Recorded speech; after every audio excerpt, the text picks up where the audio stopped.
Budget इजाद किया गया है जिसमें लगभग इस देश का हर वर्ग निराश हुआ है, मात्र 2 व्यक्तियों को छोड़ के, नीतीश कुमार और चंद्रबाबू नायडू। मैं पूछना चाहता हूं कि वो राज्य जिन्होंने अभूतपूर्व समर्थन भाजपा को दिया, अपने राज्यों की लगभग सारी सीटें दे दी, जैसे कि दिल्ली है, गुजरात है, उड़ीसा है, हिमाचल प्रदेश है, झारखंड, छत्तीसगढ़ है, मध्य प्रदेश है, इन राज्यों को क्या मिला इस बजट में? इन राज्यों को कुछ नहीं मिला।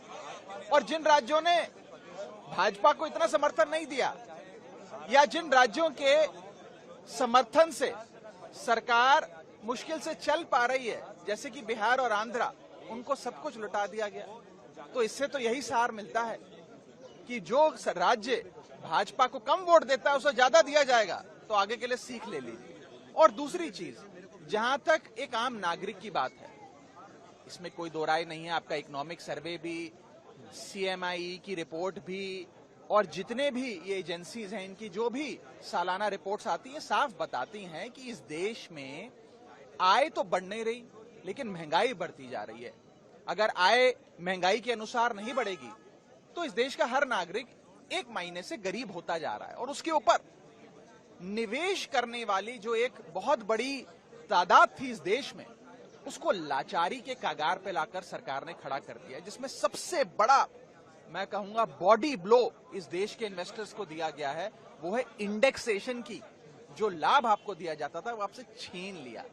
इंडेक्सेशन छीनना इन्वेस्टर्स पे टैक्स लगाना नहीं, इन्वेस्टर्स को पीनलाइज करने जैसा है। आप इंडेक्सेशन रिमूव करके एक महीने में इन्फ्लेशन पे भी टैक्स ले रहे हैं।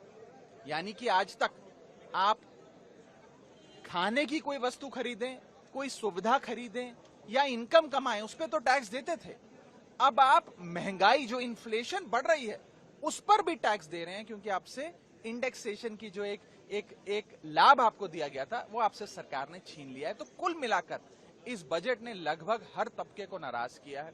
सर, दिल्ली के हिस्से में क्या है? दिल्ली के हिस्से में खास तौर पे, दिल्ली वो राज्य जो शेयर इन सेंट्रल टैक्सेस में लाखों करोड़ों रुपए केंद्र सरकार के खजाने में जमा कराता है, दिल्ली वाले जमा कराते हैं, उनका शेयर इन सेंट्रल टैक्सेस जो उन्हें मिलना चाहिए, उसके लिए कुछ भी नहीं मिला। वो 20 साल से जितनी राशि मिलती थी, करीब 350-400 करोड़ मिलती है, बस उतनी ही मिलती है।